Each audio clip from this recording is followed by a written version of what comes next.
Yo, welcome to Hard Pass, sponsored by FTX. I am your host, Jacques Slade. Today on the show, we've got a shakeup at Adidas, StockX getting people worked up again, Nike and SNKRS app getting it right, maybe, the week's hottest releases, and of course, we got our Hard Pass. All right, let's start with some hot takes. Oh, wait, I've just been informed that FTX actually can't afford to sponsor this show. Wow, that was fast. Anyway, shout out to MSCHF crew. I don't always agree with their antics, but I do respect their dedication to the gimmick of not giving a shit. Their current exhibition in New York features wavy versions of the the Adidas Wave Runner, Air Jordan 1, Chuck Taylors, and a handful of other classic silhouettes. Well, I guess that's one way not to get sued, I guess. I don't think Nike or Adidas or Adidas should take any of these parodies personally and sue the Brooklyn Art Collective. It's art, and I kind of would like some of them as art pieces, not necessarily to wear. Just, stay clear of any Kyrie related stuff for now and, well, probably ever. Stone Cold Steve Austin was a guest on Sneaker Shopping, and it was maybe the realest episode they've ever done. The Texas Rattlesnake didn't even pretend to know anything about sneakers, so it was mostly just a conversation about a picture of Austin wearing a pair of Shocks back in the days. Brooks probably got more publicity in that appearance than any other time in a long time. But man, props to Austin for showing love to the late Kobe Bryant. I had no idea he was such a huge Mamba fan, and it was cool to see him pick a pair of undefeated Kobe 5s. That was too sweet. See? Nailed it. Isaiah Thomas, the younger version, responded to a tweet by a friend of the program, Nick DePaula, talking about the news that the Sunshine colorway of the Adidas Crazy One, aka the Kobe, was getting a retro in the near future. Thomas mentioned that he has a signed pair by Kobe, which should raise some eyebrows because Nick Young famously told a story about Bryant throwing his pair of Adidas Kobe's in the trash when he asked Mamba to sign them after his last game. Now, Thomas doesn't say when he had the sneakers signed, but clearly Mamba thought enough of Thomas to sign them even if he already had bad feelings towards Adidas. But man, poor swag. Just can't ever win, huh?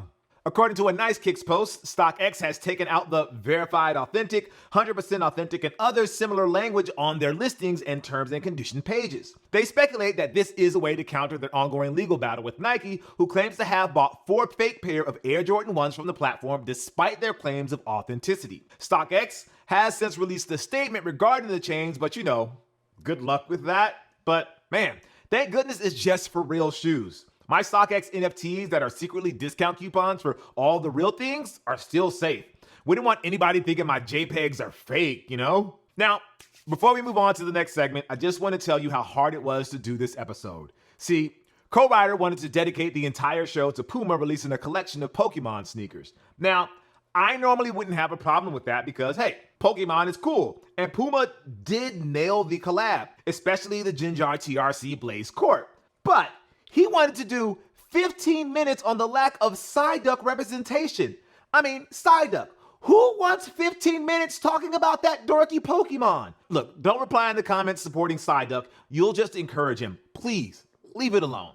Anyway, Bjorn Gulden is stepping down from his position as Puma CEO and moving on to take on the same spot at Adidas. Since both companies' headquarters are in, let me try and get this right, Herzogenaurach, Germany, it's got a lot of, move from Nike to Adidas in Oregon or vice versa energy there. Anyways, Golden helped guide Puma back to prominence thanks to partnerships with Rihanna, key soccer clubs, the Mellow Ball, and others. So he's got his work cut out for him at the Three Strikes because, all the Ye stands think they're going to go out of business by next year. And who are we to doubt the very online and now verified stands on Twitter, right? Honestly, shocked I haven't seen anybody with $8 to spare create a fake Adidas account with a blue check and post checks over stripes nonstop. So, what does this whole thing mean for Adidas though? After news of this move broke, the stock prices went up as people are starting to once again see opportunity in the brand.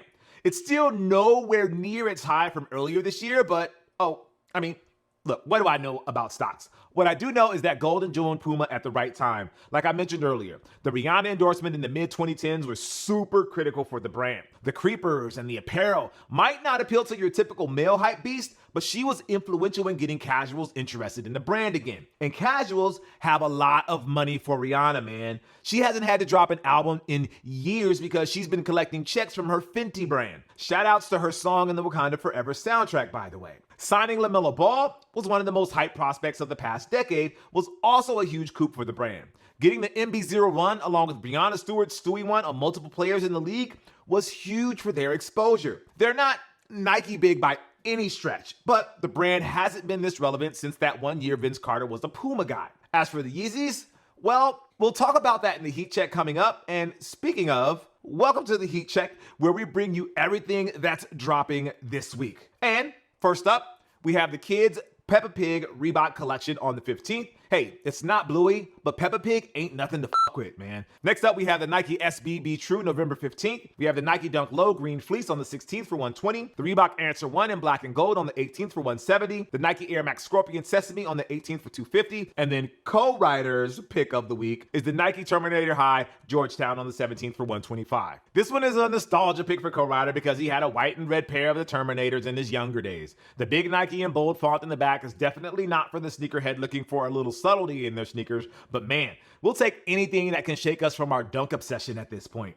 And then the actual pick of the week is the Air Jordan 1 Lost and Found packaging on November 19th for $180. Look, it's another win for the Chicago Ones. I don't want to be a wet blanket because I'm happy for every 20-time loser on the sneakers app out there who was given exclusive access to these, but it's just another pair of Chicago Ones, man. It's got a vintage look, which is cool, just like it was cool when the late Virgil Abloh gave them a deconstructed vibe. You know what was also cool? When they put the Nike Air back and ditched the Jumpman. I can't wait until we get the "We Want the Jumpman Back" in Air Jordan nostalgia crowd that you know is coming in a few years. Oh, and you know what? I think it was cool when Miles Morales wore the Chicago One in the Into the Spider-Verse, and when they dropped the comic book inspired pair that co-writer dislikes with the weight of a dying star that could kill Thor. So yeah, we're picking yet another Air Jordan 1 Chicago for our top pair this week. But it's mostly for the highly creative packaging, to be honest, which is an homage to the mom and pop shops that Nike has mostly cut off from their top accounts as they focus more on direct-to-consumer efforts, aka their flagship stores and Nike Online and the Sneakers app. As for whether or not it's on our short list of Sneaker of the Year, well, look, that story is nice, I guess, but wouldn't it be cooler if they actually took the Lost and Found story to the next level? What if this Air Jordan 1 wasn't the Chicago, but rather a test pair that was only sold in one market? Like, do you remember that mint condition copy of Super Mario Brothers that was selling for $1 million a year ago? Obviously, the game itself isn't rare like Chicago Ones aren't white whales, but the way it was packaged was. Instead of another Chicago 1 rehash, the Lost and Found one could have been something akin to the Union Jordan 1, mixing different pieces of OG Jordan 1 colorways. Tell the story of a small sneaker shop that received a small allotment of these test pairs to see if people would buy them. And while some pairs were sold, a treasure trove of unsold pairs sat in that store for decades, until they were discovered by a curious sneakerhead who heard of a tale of a mysterious pair of ones that were only sold in one store. That's a way more compelling story and elevates a new pair of ones, which is still just another pair of ones. All right, now for our actual heat check on Adidas planning to release Yeezys without Yeezy branding as early as next year. Actually, you know what? We're just going to get to the point and tell you how it's all going to play out. Look, Adidas will sell Yeezys next year without Yeezy branding. Ye and his stands who don't understand how the sneaker business works will get mad about it on Twitter or whatever dumpster fire or maybe utopia Elon owns by then. The initial pairs will sell out thanks to a combination of resellers and people who don't care about the branding because it's not like Yeezys had an iconic Jumpman logo or anything like that, and then you just rinse and repeat. Eventually, these non-Yeezy Yeezys will normalize like NMDs, Ultra Boost, and just become another piece of the Adidas pie. Ye and his stands won't let it go because, of course, they just won't let it go. And the rest of us will move on with our lives and not give a shit if somebody lining up for a Supreme drop on Fairfax is wearing Yeezys pre-Ye or post-Ye. Of course, there will be a lot of awful, toxic, and potentially harmful language that will be thrown Adidas' way for doing this from Ye and his stands. And we just hope it stays on Elon's Twitter. And whatever Parler looks like in a few months as well, I don't even know if that's still happening. Anyways, if you're shocked Adidas is doing this,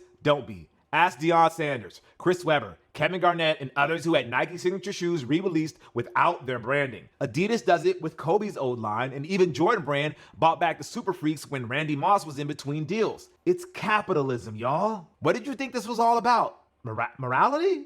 That's cute. Seriously, guys, that's cute. It's time for this week's Hard Pass, where we take a look at something in the culture that just needs to go, like the punishment that's being handed to Kyrie Irving. I'm not Jewish, so I'm not going to say if the hoops that Kyrie has to jump through just to play basketball is fair or not. And while I did address it on IG a few days ago, let's talk about Phil Knight commenting on Kyrie being unlikely to return to the swoosh. It's something we all figured was going to happen prior to all of this mess. Kai was already on Nike's bad side over last summer's controversy regarding the shoe that will be called the Kyrie Infinity. And while he might have the most popular on-court shoe, the basketball market has been in a rut for a long time now, and Nike doesn't see Irving being worth the investment, especially when they're about to roll out Ja Morant's signature shoe.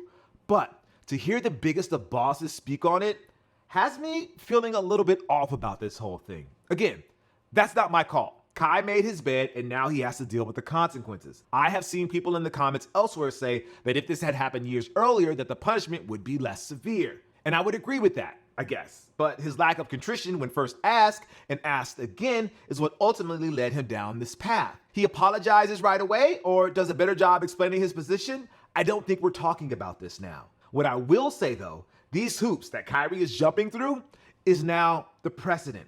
In the future, and you know it's going to happen, someone will platform a piece of media that spews anti-black rhetoric or, just say it themselves. Yeah. I'm going to need them to pay the same penance that Irving is going through now. None of this, oh, he or she is just a kid and had a bad night, or that's not in their nature. They don't actually believe that, or they're just asking questions, or it's just a joke. No, that doesn't work anymore. When an athlete or celebrity or influencer or politician screws up like this, doubles down before eventually backing off, they need to be made an example like Kai is being made an example of right now. We want this same energy the next time when a baseball player makes a mocking gesture about a Japanese opponent's eyes. We want this same energy the next time when a football player yells that he'll fight every N-word at a country music concert. All I'm asking for people to do is keep this same energy for us and other people of color, or all those tweets and chatter about Kyrie getting a raw deal for a terrible mistake will only get louder. If Kai has to do all this work again, it's not my call if it's fair or not. Then it needs to be the standard moving forward. Keep that same energy. All right, now this week's actual hard pass goes to Nike's attempt to make us feel better for being losers. I'm talking about, of course, the announcement that Nike sent out exclusive access to users of the SNKRS app for the Air Jordan 1 Lost and Found, but they didn't just send out those golden tickets to just any random sneaker user. No, they sent it out to the biggest L takers on the app. In order to be considered for exclusive access, you had to have entered 20 different Air Jordan 1 launches on the app previously and lost. It doesn't say that a win disqualifies you even if you've taken 20 L's, but that 20 is a wild number to me. Obviously, there have been way more than 20 Air Jordan 1s that have launched on sneakers since the app debuted years ago. But damn, it's still impressive to me that people did not take those L's too hard. They kept plugging away and hoping that the 10th or the 11th or the 15th or the 20th would be the one. I admire the dedication, I guess, but knowing that you had woke up early Saturday morning, hi West Coast people who use sneakers, 20 other times at minimum and came away with nothing is a little sobering, no matter the reward. And we all know somebody who's done it. I mean, I've done it and I didn't get exclusive access. And before somebody says it, yes, I realize my privilege, but I've done my fair share of buying kicks on sneakers as well. And I have taken multiple L's through the years, just like everybody else. So how do we feel? Is this a fair trade for all those times we logged on just to feel rejected and possibly cheated if bots got in the way? This feels like a follow-up to last year's Off-White Dunks exclusive access program. You're a big fan of Off-White, but also a big loser? Nike's got your back. We discussed a while back the EQL system that was being used by retailers in Australia, where every L actually increased your chances at a future win. Is this Nike dipping their toes in that type of practice? Would Nike win some goodwill back if instead of Lost and Found 1 exclusive access, they just handed all of us losers a guaranteed W for a future release of our choice? I don't know if the logistics of that would actually work because I can see 50,000 people cashing in for a sneaker that's limited to say 500 pairs. Regardless, any attempt by Nike to make good for its most loyal and masochistic buyers is a small glimmer of hope that the swoosh will finally make things more fair and equal down the line. Of course, now that I say that, there's going to be plenty of comments down below and elsewhere that Nike doesn't know what they're doing and that they can fix it, and well, there's nothing I can do about that. It's warranted criticism, first of all, but I'm all for letting this exercise play out, and if they do something like this in the future with other highly anticipated Jordan retros. By the way, I do find it a little funny that along with the Jordan 1s, SNKRS was also handing out exclusive access for the Nike Dunk Low Varsity Blue, aka the Kentuckys. But instead of taking 20 L's on sneakers, you had to lose 25 times to qualify. And nobody's talking about that. I want to say this is because of dunk fatigue, but the more likely reason is that it's a colorway we've seen quite a bit in the past year. If the dunk they were offering were a little bit more desirable or an entirely new colorway, I bet more people would be talking about them. Sadly, I also think that more people would be talking about them if they were Panda Dunks. Nike should just implement a system where if you take 25 L's on sneakers, you're guaranteed a pair of Panda Dunks as a sort of pity reward for being a sneaker masochist. Anyway, that's the end of the show. Thank you guys for watching Hard Pass. I am Jacques Slade. If you would like to possibly be featured in a future episode, call us at 818-493-9325. Leave a short message, your socials if you want, no more than 30 seconds. All right, I'll see you guys next week. Peace.